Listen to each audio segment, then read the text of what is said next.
Oversoul proximity does not remove your individuality, it purifies it. Your uniqueness does not vanish, it becomes more authentic. Instead of your personality being built out of protection and compensation, it becomes an instrument of expression. Instead of your preferences being driven by insecurity, they become guided by resonance. Instead of your choices being driven by fear of lack, they become guided by inner truth.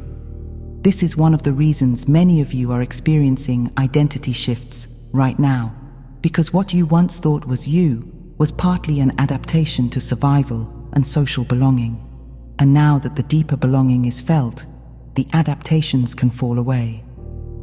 If we were to offer you one simple practice to align with this section, it would be this. Stop trying to understand divine love as a concept and begin giving it time as a relationship. On Earth, many of you treat spirituality like information, and information can be helpful, yet information is not communion.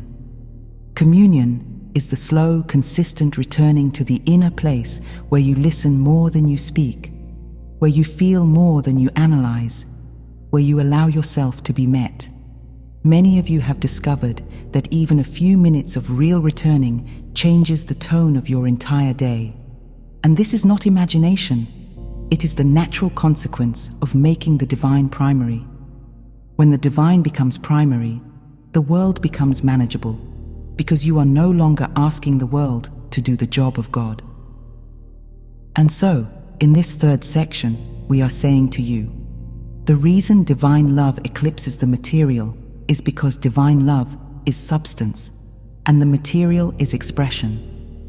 The reason nothing compares is because you are touching origin and everything else is downstream. The reason you feel closer to your oversoul is because you are becoming less identified with the narrow self and more identified with the whole. And in that identification, you begin to live as though you are already held, already guided, already loved, not as a poetic idea, but as a lived reality.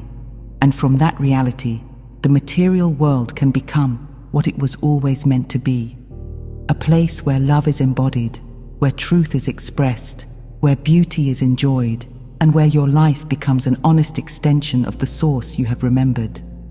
And now, dear ones, we wish to place a lantern in your hand, not because you are lost, but because this phase is subtle, and subtle phases ask for discernment more than they ask for intensity, because the same words can describe two very different states, and the mind on earth has a habit of flattening nuance into slogans. You have heard the phrase, or perhaps you have spoken it yourself, nothing matters. And we will tell you that this phrase can be the doorway to liberation, and it can also be the doorway to a kind of numb separation from life. And the difference is not academic, because the difference determines whether your awakening becomes a deepening of love or an escape from intimacy.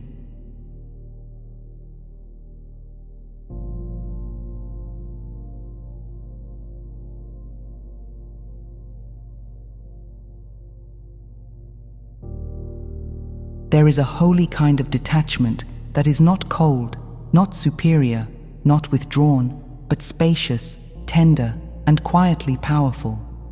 It is the detachment that comes when you stop trying to make the world confirm your worth, when you stop insisting that outcomes must go your way in order for you to be okay, when you stop using control as a substitute for trust. This detachment is not indifference. It is freedom from the frantic bargain. It is the realization that you can participate fully while clinging to nothing, that you can love deeply while not demanding, that you can act decisively while not being internally consumed by the need to guarantee results. When this holy detachment arrives, it often feels like a gentle exhale you did not know you were holding, a quiet spaciousness around your thoughts, a new ability to watch stories rise and fall without obeying them as commands. And then there is another state that can masquerade as detachment, and it is not the same thing. It is the state where a being pulls away from feeling because feeling once overwhelmed them, where the inner world becomes foggy, where reality begins to feel flat or unreal, where the heart feels distant, where the body moves through life, but the soul does not feel present in the movement. This is not enlightenment. This is not liberation. This is often a protective strategy, sometimes conscious, sometimes unconscious, and it can be triggered by prolonged intensity, by overwhelm, by trauma patterns, by too much input, by a sense of powerlessness, or by the fear that if you feel fully, you will not survive what you find. We speak of this gently because many on earth have attempted to spiritualize this state and call it awakening, when in truth, it is a signal that the being needs care, needs grounding, needs support, needs kindness, needs simplicity, needs to come back into safe relationship with life. How do you tell the difference?